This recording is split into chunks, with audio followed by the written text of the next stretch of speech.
bust of a tennis great in Queensland will be unveiled in Brisbane this weekend. That story next. Hey, going somewhere? Oh, hello, ABC Radio app. I'm going fishing. Want to come? Yeah. What do you want to listen to? Ipswich Road. So we were friends as children, and we toured the world together, and I watched him play Wimbledon a few times. And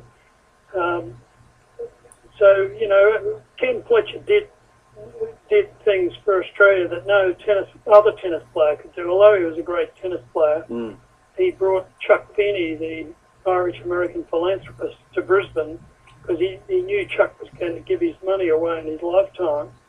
And Chuck put 11,000 million in, and Ken said, you've got to give some in Brisbane. He came here and poured in 500 million into Australia, the vast majority of it in Queensland. That's why we have a brain institute and a molecular bioscience and nanotechnology, Queensland Clinical Research Centre, and the QIMR now has 2 high-rise buildings that Chuck put up with 1,000 scientists working on cures for us. So that's the sort of thing that Chuck and Ken did. Yeah, of course, Ken perhaps isn't as well known in tennis circles in Australia as he should be. But is that... That's why I wrote the book. I thought I got to remind people because Ken didn't come back from overseas. You know, he toured around the world playing tennis, and then stayed in England for about 30 years. Got married and had kids, and so he wasn't on TV and he wasn't on radio, and everyone forgot about him. But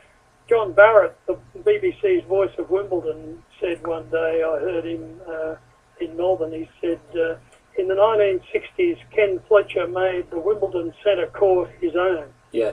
Of course, one of the reasons might have been that he was more of a doubles player than he was a singles player, although he played some singles, but... Well, that's what people say, Peter, but and I've heard that many times, but actually he was always regarded as a better singles player. Oh, really? Wow. Yes, and but the trouble was, you know, for example, one year in Australia, he played the Queensland title and led Labor 2 sets to love and 4-1 and 4-1 the fourth and lost. And Labor was the current Grand Slam champion. And then he went to Sydney and he beat Roy Emerson, who won more Grand Slam titles than anyone else.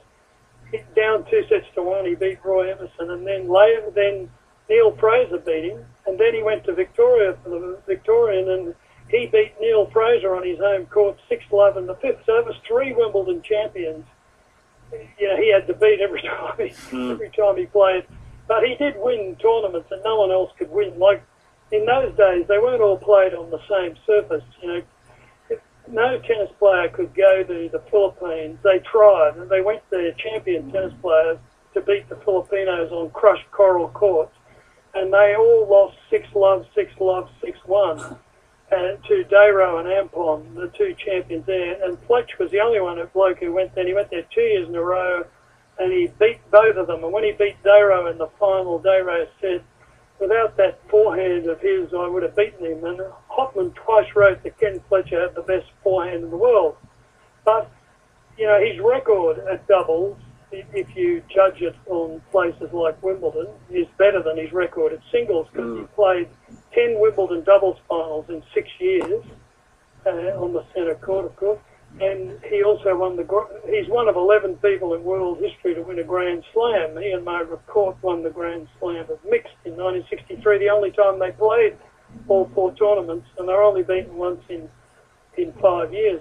But Fletch almost won the Wimbledon singles. In fact, on his deathbed, he said to me, you know, I should have won the Wimbledon singles, and everyone knows that. But he served for the match against Santana in 66 when Santana won, and managed to lose when 2 lobs landed on the baseline. And he served for the 4th set against Emerson 3 times in 65 when Emerson won. And he'd beaten Newcombe the year before, but Newcombe beat him on the centre court in 67. So, you know, Kenny, all these other blokes were playing Davis Cup all the time, and they were practising and training, and Ken had rebelled against Tennis Australia and went and lived in Hong Kong. So he was living in Hong Kong, coaching a few Chinese billionaires, going to nightclubs, and he would turn up at Wimbledon, like he did in 66, and Newcombe was seeded too, and Ken Ken was down 2-0 and beat him because he was a champion player in all directions. See, Ken was good on all courts. The Cowdung courts in Bombay, he played Krishnan in the final, and there were vultures watching from the wires above.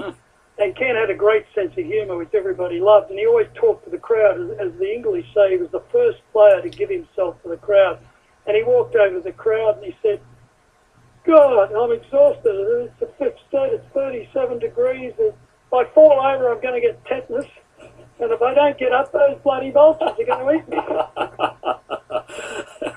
You're on ABC Local Radio around Queensland, listening to Hugh Lunn recount some stories of tennis great Ken Fletcher. Now, tomorrow there's going to be the unveiling of this bust at the Queensland Tennis Centre. How did that come about, Hugh? Well, Peter, it's a fairly long story. It really began when I was sitting at home here one day about 3 or 4 years ago, and the phone rang. And, you know, when you're a writer, no one takes any notice of you. And it was Campbell Newman on the phone. And he said, I've just read the Fletch book. We got to name something in this town after him. And he said, can you think of anything? And I said, well, you're going to put a couple of tennis courts at Milton. He said, no, that's not big enough. What else can you think of? And I didn't want to name a tunnel or something. So I said, well, he said, if you think of anything, let me know. Anyway, I forgot all about it. And then Campbell left the Lord Mayor, went on to become Premier. And then a bloke walked into a bookshop, a Brisbane developer who builds warehouses, walked into a bookshop, and I didn't know him and he didn't know me. And he wanted to read a biography. He bought the Fletch biography, and then he rang me up and said, we're going to get something named after. I said, everyone says that, but what? And he said, well, there's 7 acres on the river opposite the Queensland Tennis Centre, and they were going to build units there, but because it flooded, they're not going to, so it's going to become a park. So what we've got to do is get it named after Ken Fletcher. The great thing is that Ken was always a funny person and a bit of a kid, and there's one writer in Sydney wrote that it's good that they named tennis stadiums after Laver and Rosewell and Rafter in Brisbane, but it's even more beautiful if they named a children's playground after Ken Fletcher. Well, have a great morning tomorrow morning, Hugh, and thank you for sharing some of the stories about Ken this morning. And if listeners are interested, haven't heard too much, or wants to remember a little bit more about Ken, then of course your book goes into the life and times of both you and Kenny. Thanks very much, Hugh. Great to talk to you. It's called The Great Fletch. The Great Fletch. Good on you, mate. Thank you. Fruit rocks.